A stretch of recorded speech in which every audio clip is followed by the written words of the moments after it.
Well, here we go into River Park,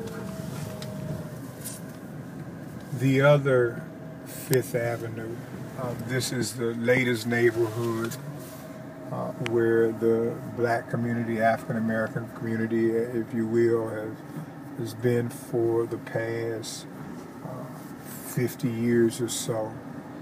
It is probably one of the most desirous locations in all of Naples in terms of just geography. You have approximately 70 plus homes in this community, all of which have historically been occupied by African Americans.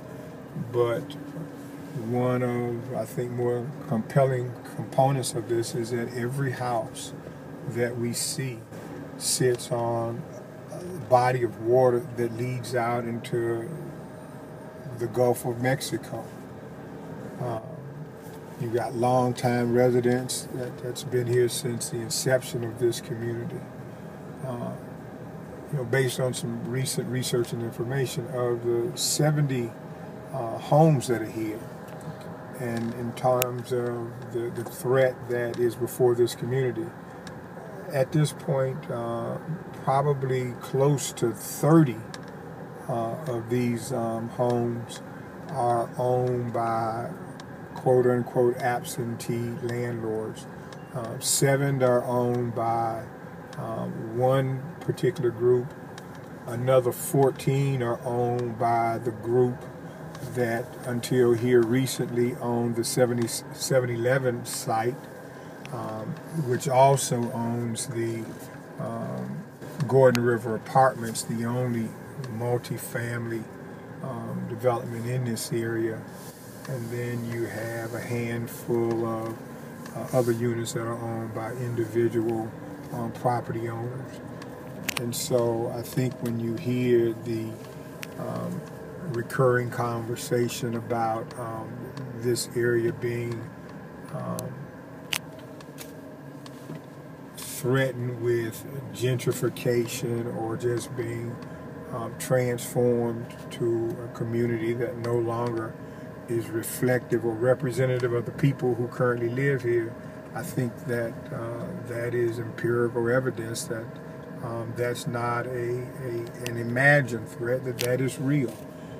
You're nearing the point where, almost 50% of the homes here are owned by somebody other than the people who live here. The issue is the systematic dissembling of a neighborhood, of not valuing diversity and not valuing having affordable housing within the city of Naples.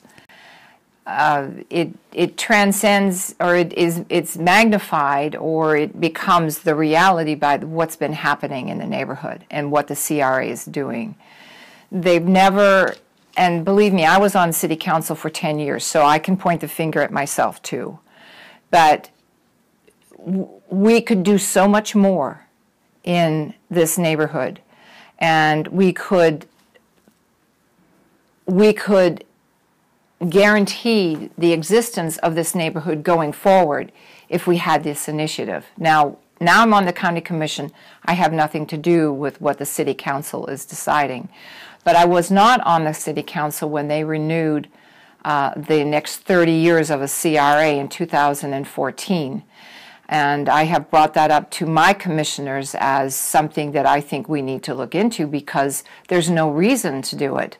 They're not putting the money where it's needed, which is within this neighborhood. Matter of fact, there's a systematic by one entity to buy foreclosed houses, or to talk neighbors into selling houses, or to prey, and I consider it preying on to folk who may not have the economic wherewithal to make things work and not have the resources of the CRA in order to keep their houses.